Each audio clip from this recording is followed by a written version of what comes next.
তারাপদ রায়ের ছোট গল্প মদমত্ত। কয়েক বছর আগে মাতালের কাণ্ডজ্ঞান পাঠ করে এক সরল প্রকৃতির মদমত্ত পাঠক আমাকে প্রকৃত সুরাবিলাসী ধরে নিয়ে বিশেষ বিপাকে ফেলেছিলেন। সে কাহিনী অন্যত্র লিখেছি। কয়েক সপ্তাহ আগে এই বিদ্যাবুদ্ধির পৃষ্ঠায় আবার ইঁদুর ও মদিরা লিখে একটু অসুবিধায় পড়ে গেছি। মদ যে খায় এবং মদ যে খায় না, উভয়েরই মদের গল্পের প্রতি আসক্তি অতি প্রবল এবং সকলেরই জানা আছে অন্তত একটি না একটি কাহিনী যেটা তাদের ধারণা মাতাল বিষয়ে শ্রেষ্ঠ গল্প। একটা খুব ভালো কাহিনী শুনিয়েছেন এক প্রবীণ সম্ভ্রান্ত ভদ্রলোক, অবসরপ্রাপ্ত বিচারক। তার আদালতে অনেক দিন আগে এক পৌর ভদ্রলোককে তিনি পেয়েছিলেন। আগের দিন রাতে রাস্তায় মদ খেয়ে মাতলামি করার দোষে পেটি কেসে পুলিশ পরদিন সকালে আদালতে চালান দিয়েছে। ধুতিতে পাঞ্জাবিতে ধুলো কাদা মাখা, চোখের চশমার কাঁচ ভাঙা, কপালের কাছে কিছুটা ছড়ে গেছে, কিন্তু আসামি অত্যন্ত নিরীহ ও ভদ্র প্রকৃতির। হাত জোর করে দোষ কবুল করলেন আসামি। আরও অন্যান্যদের সঙ্গে তারও 25 টাকা জরিমানা হলো। আদালতের নির্দেশ শুনে আসামি বিনীতভাবে প্রশ্ন করল, হুজুর, এই যে 25 টাকা দেব, এর একটা রসিদ পাবো তো?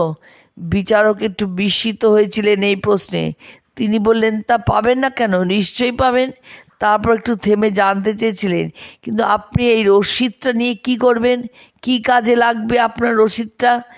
আসামি ভদ্রলোক অধিকতর বিনীত হয়ে বললেন, বাড়িতে নিয়ে বউকে দেখাবো। বিচারক আরও বিস্মিত হয়ে প্রশ্ন করলেন, আপনার স্ত্রীকে আদালতের রসিদ দেখিয়ে কী করবেন? আসামি এবার পরিষ্কার করে বললেন, বউকে রসিদটা দেখালে সে বুঝতে পারবে যে সব টাকাই মদ খেয়ে উড়িয়ে দিইনি, কিছু টাকা অন্য কাজেও ব্যয় হয়েছে। সুরাপাইয়ের জগৎ অত্যন্ত লম্বা এবং চওড়া।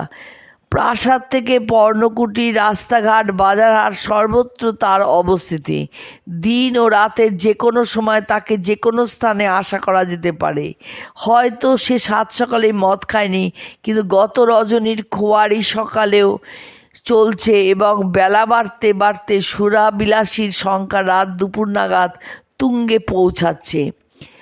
আদালতের কাঠগড়ায় প্রকাশ্য দিবালোক থেকে আমরা একবার হাসপাতালের ওয়ার্ডে গভীর রজনীতে ঘুরে আসি। এক গুরুতর অসুস্থ রোগী বিছানা চাদর মুড়ি দিয়ে শুয়ে রয়েছেন। তিনি আজকেই একটু আগে এই ইমার্জেন্সি ওয়ার্ডে ভর্তি হয়েছেন। দুদিক থেকে দুজন ডাক্তার তাকে দেখতে ঢুকেছেন। দুজনেরই নৈশ ডিউটি কিঞ্চিত টলছেন। টলতে টলতে রোগীর বিছানার দুপাশে এসে দুজনে দাঁড়িয়েছেন। তারপর দুজনেই প্রায় একসঙ্গে রোগীর চাদরের নিচে হাত বাড়িয়ে দিয়েছেন নাড়ি দেখার জন্য। রোগীর হাত চাপা পড়ে রয়েছে আর কাত হয়ে থাকা শরীরের নিচে। যা হোক, একটু এদিক ওদিক করে দুই ডাক্তার চাদরের নিচে পরস্পরের কবজির সন্ধান পেলেন এবং একজন অন্যজনের নাড়ি ধরে বসলেন নিজেদেরই অজান্তে। তারপর দুজন ডাক্তার চাদরের নিচে পরস্পরের নাড়ি ধরে এরকম কথোপকথন করলেন, দারুণ মাতাল দেখছি, খুব মদ খেয়েছে আজ, 7-8 পেগ মদ খেয়েছে অন্তত, তার চেয়েও বেশি হতে পারে। যত সব মাতালের কাণ্ড। এর পরের উপাখ্যানটি নির্জলা প্রভাতকালের এক সরল মদ্যপের। ভদ্রলোকের সেদিন অফিস যাওয়া হয়নি। অবশ্য দোষ তার নয়, একটা ছোট গোলমালের জন্য তিনি কাজে যেতে পারেননি। আগের রাতে খুব মদ খেয়েছিলেন ভদ্রলোক। সকালবেলায় বেশ নেশা ছিল, কিন্তু তবুও ঘুম চোখে অভ্যাসবশত অফিস যাওয়ার জন্য তৈরি হতে লাগলেন। প্রথমেই দাড়ি কামাতে গিয়ে গোল আয়নাটা তুলে নিয়ে তিনি দেখলেন আয়নার নিজেকে দেখতে পাচ্ছেন না, নিজের কোনো ছায়া পড়ছে না। তখন তার ধারণা হলো নিশ্চয়ই তিনি অফিসে চলে গিয়েছেন। বেলাও বেশ বেড়ে গেছে, এতক্ষণ তো অফিসে চলে যাওয়ারই কথা, আর সেই জন্য আয়না নিজেকে দেখতে পাচ্ছেন না। তবে অধিক বেলায় তার এই ভ্রম সংশোধন হয়েছিল যখন তার মনে পড়ল যে দাড়ি কামানোর আয়নার কাঁচটা আগের দিনই ফ্রেম থেকে খুলে পড়ে ভেঙে গিয়েছে। অন্য এক সম্ভ্রান্ত মদ্যপকে জানি, যার ভীষণ আত্মসম্মান বোধ। নতুন একটা পাড়ায় বাড়ি করে উঠে এসেছেন। আগের পাড়ায় মাতাল বলে তার কুখ্যাতি ছিল। প্রতিদিন সন্ধ্যার পরে টলতে টলতে বাড়ি ফিরতেন। পাড়ার লোক টিটকিরি দিত। নতুন পাড়ায় এসে ভদ্রলোক ঠিক করলেন আর টিটকিরি নয়, আর ধরা দেবেন না।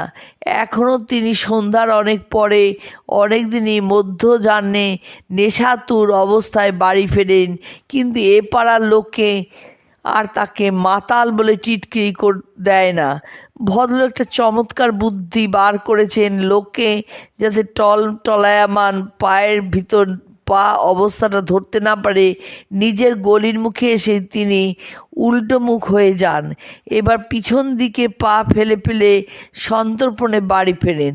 তার এই পিছু হাঁটার ব্যাপারটা নতুন পাড়ার লোকেরা কয়েকদিনের মধ্যেই ধরে ফেলে, কিন্তু তারা তাকে মাতাল বলে টিটকিরি দেয় না, পাগল কিংবা উচ্চাঙ্গে রসিক ভেবে হাসাহাসি করে। নতুন পাড়ার অল্প বয়সীরা ভদ্রলোককে আজকাল রসিকদা বলে ডাকে।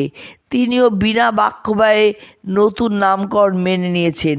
এই রসিকদা সম্পর্কে আরেকটু বিস্তৃত করে বলা দরকার। রসিকদার বিয়ের কিছুদিন পরেই রসিকদার স্ত্রী তার স্বামীর গভীর মদ্যাসক্তির ব্যাপারটা অনুধাবন করেন। তারপর যথারীতি তুমি আর মদ খাবে না, তুমি আবার মদ খেয়ে বাড়ি এলে আমার মরা মুখ দেখবে ইত্যাদি নানা দেয়াল রশিদকে টপকাতে হলো।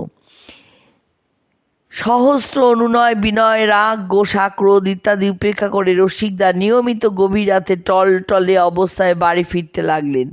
তখন রূপালী পর্দায় সাহেব বিবি গোলাম সিনেমার খুব রমরমা। রসিকদার স্ত্রী অর্থাৎ রসিক বৌদি পাড়ার মহিলাদের সঙ্গে সিনেমাটি কয়েকবার দেখেছেন এবং এই সিনেমা থেকেই তার মাথায় একটা চমৎকার বুদ্ধি খেলে গেল। সাহেব বিবি গোলামের নায়িকার মতো তিনি মদ খাওয়া ধরলেন। স্বামীকে বাড়িতে আটকে রাখা যাবে, মদ খাওয়ার জন্য আবার শিক্ষাও দেওয়া হবে। ঘরের বউ মাতাল হলে যদি লোকটাকে হুঁশ ফেরে মদ খাওয়া ছেড়ে দেয় তাহলে তো ভালোই। রসিকদা এক বাক্যে রাজি হয়ে গেলেন। সেই দিনই অফিস থেকে ফেরার পথে 1 বোতল 2 নম্বর ধেনো মদ কিনে আনলেন। সন্ধ্যাবেলা ঘরের মেঝেতে শীতল পাটি বিছিয়ে রসিকদা রসিক বৌদিকে মদ্যপানে হাতে খড়ি দিতে প্রস্তুত হলেন। মোড়ের পানের দোকান থেকে 1 কেজি বরফ 2 বোতল সোডা ওয়াটার এনে স্বামী স্ত্রী বেশ জমিয়ে বসলেন। রসিকদা খেয়াল করে রসিক বৌদিকে দিয়ে কয়েকটি বেগুনি ভাজিয়েছেন, কিন্তু 1 চুমুক মুখে দিয়েই রসিক বৌদি প্রচণ্ড একটা হেঁচকি তুললেন। তারপর ক্রমাগত হিক্কা হিক্কা আর হিক্কা। রসিক বৌদি খেপে গিয়ে বললেন, সর্বনাশ, এই সাংঘাতিক জিনিস কি করে খাও তুমি? আমার বুক জ্বলছে, মাথা ঘুরছে, বমি আসছে, তুমি কি আনন্দে এটা খাও? এই ছাইপাস গেল। রসিকদা তখন মুখ খুললেন, তাহলে ভেবে দেখো, তুমি ভাবো আমি মদ খেয়ে খুব আনন্দে থাকি? তোমার 1 চুমুক খেয়ে এই অবস্থা, আর আমাকে দিনের পর দিন কত কষ্ট করে গেলাসের পর গেলাস এই জিনিস খেয়ে যেতে হচ্ছে।